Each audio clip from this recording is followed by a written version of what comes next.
Bismillahirrahmanirrahim. In this video we are going to see what are different types of data available. अगर हम tabular data के point of view से देखें, यानी कि वो डेटा जो कि टेबल्स की शक्ल में आप स्टोर करते हैं, तो स्टेटिस्टिकली डेटा को हम दो बड़ी टाइप्स के अंदर डिवाइड कर सकते हैं.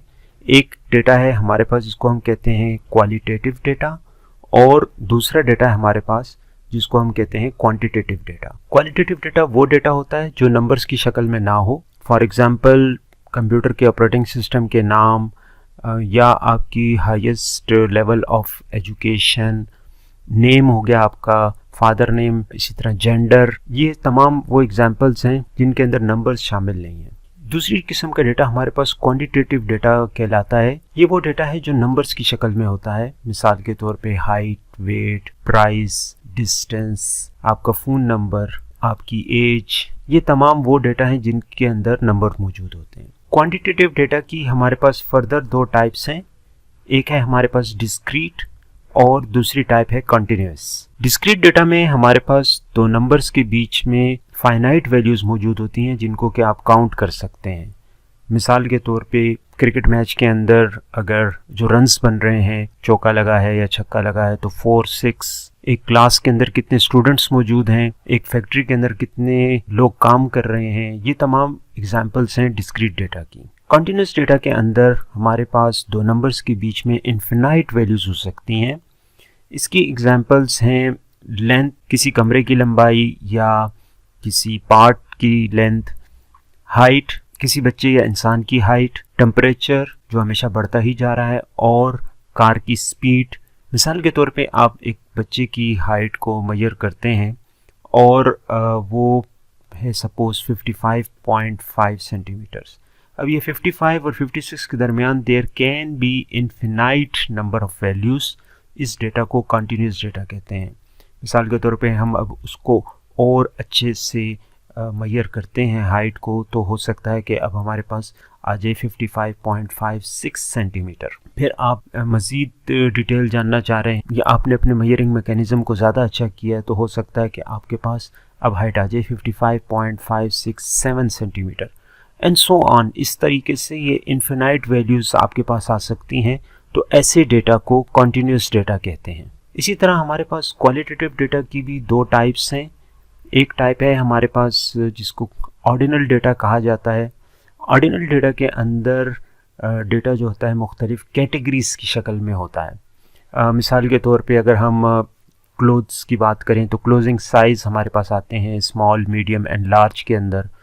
या एजुकेशन लेवल की अगर हम बात करें तो matric, high school, under grade, masters, PhD, ये डिफरेंट कैटेगरीज़ हैं. इसी तरह हम जेंडर की बात करें तो मेल, फीमेल, इसके अंदर कैटेगरीज़ हैं. हम स्टूडेंट की ग्रेड की बात करें तो A grade, B grade, C grade. ये तमाम एग्जांपल्स हैं ऑर्डिनल डेटा की. सेकंड टाइप नॉमिनल डेटा है. इस टाइप के डेटा के अंदर ऑर्डर मैटर नहीं करता. नॉमिनल डेटा की एग्जांपल्स हैं किसी भी पॉलिटिकल पार्टी के साथ एफिलिएशन, PTI, नून लीग, पीपल्स पार्टी पाकिस्तान के अंदर. इसी तरह कंप्यूटर के जो ऑपरेटिंग सिस्टम्स हैं, विंडोज़, मैक, iOS, लिनक्स वगैरह, या लैंग्वेजेस जो बोली जाती हैं, that can be an example of ordinal data. Suppose ये एक टेबल है जिसके अंदर ID नंबर लिखा हुआ है एम्प्लॉय का, उसके जॉब का टाइटल लिखा हुआ है कि उसका जॉब टाइटल क्या है, और उसकी सैलरी है, और उसकी हाईएस्ट लेवल ऑफ एजुकेशन लिखा हुआ है. ID नंबर जो है ये हमारे पास नॉमिनल डेटा है. इसका ऑर्डर मैटर नहीं करता, लेकिन ये डेटा जो है हर एम्प्लॉय को दूसरे एम्प्लॉय से डिफ्रेंशिएट करने के लिए इस्तेमाल होता है. इसी तरह जॉब टाइटल जो है ये भी हमारे पास नॉमिनल डेटा की एग्जांपल है. सैलरी हमारे पास न्यूमेरिकल डेटा यानी कि क्वांटिटेटिव डेटा की एग्जांपल है. और इसी तरह हमारे पास जो हाईएस्ट लेवल ऑफ एजुकेशन है ये हमारे पास ऑर्डिनल डेटा की एग्जांपल है. अब हमने इन डेटा टाइप्स को देख लिया, तो अब हम ये डिसाइड कर सकते हैं कि हमने इनके ऊपर कौन सा ऑपरेशन परफॉर्म करना है. मिसाल के तौर पे सैलरी के ऊपर आप मीन का ऑपरेशन परफॉर्म कर सकते हैं. उससे हमें ये फ़ायदा होगा कि हमें जो एवरेज सैलरी है एम्प्लॉइज़ की वो हमें पता चल सकती है.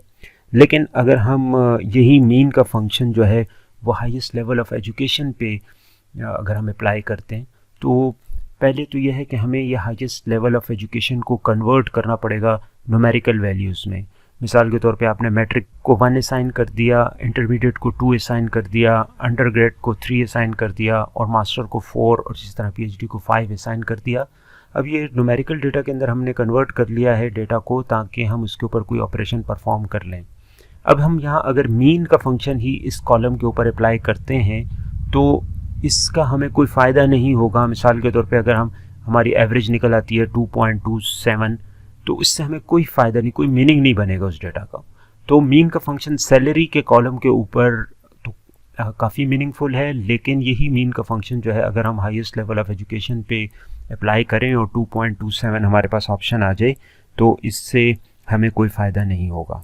इसी तरह अगर हम जो वैल्यूज़ यहाँ पे मौजूद हैं उनका अगर हम कंपैरिजन करें तो हमें ये पता चल जाएगा कि कौन से एम्प्लॉय ने एजुकेशन कितनी हासिल की हुई है। जैसे कि हमने अभी देखा कि 5 अगर किसी का नंबर होगा हाईएस्ट लेवल ऑफ एजुकेशन में तो उसकी वैल्यू ज़्यादा होगी क्योंकि उसने एजुकेशन ज़्यादा हासिल की हुई है एज़ कम्पेयर टू 1 और 2। इसी तरह अब जो मीन का ऑपरेशन है जो कि सैलरी में काफ़ी मीनिंगफुल था, और कंपैरिजन का ऑपरेशन जो कि हाईएस्ट लेवल ऑफ एजुकेशन में काफ़ी मीनिंगफुल था, ये हम आईडी नंबर पे अप्लाई करें तो आईडी नंबर पे ना मीन हमें कोई फ़ायदा देगा और ना ही कंपैरिजन कोई फ़ायदा देगा। जैसे मैंने बताया कि आईडी नंबर एम्प्लॉय की आईडी नंबर है जिस पे अगर हम मीन लगाते हैं तब भी उसका कोई सेंस नहीं बनता, और ना ही कंपैरिजन के लिए आईडी नंबर यूज़ हो रहा है, बल्कि आईडी नंबर जो है वो इसलिए इस्तेमाल हो रहा है ताकि हम डिफ्रेंशिएट कर सकें डिफरेंट एम्प्लॉयज़ को। तो इन डेटा टाइप्स को समझना बहुत ज़रूरी है ताकि जब आप डेटा एनालिसिस कर रहे होंगे तो वहाँ पर फिर आप सही चॉइस इस्तेमाल कर सकें कि आपने कौन सा ऑपरेशन परफॉर्म करना है।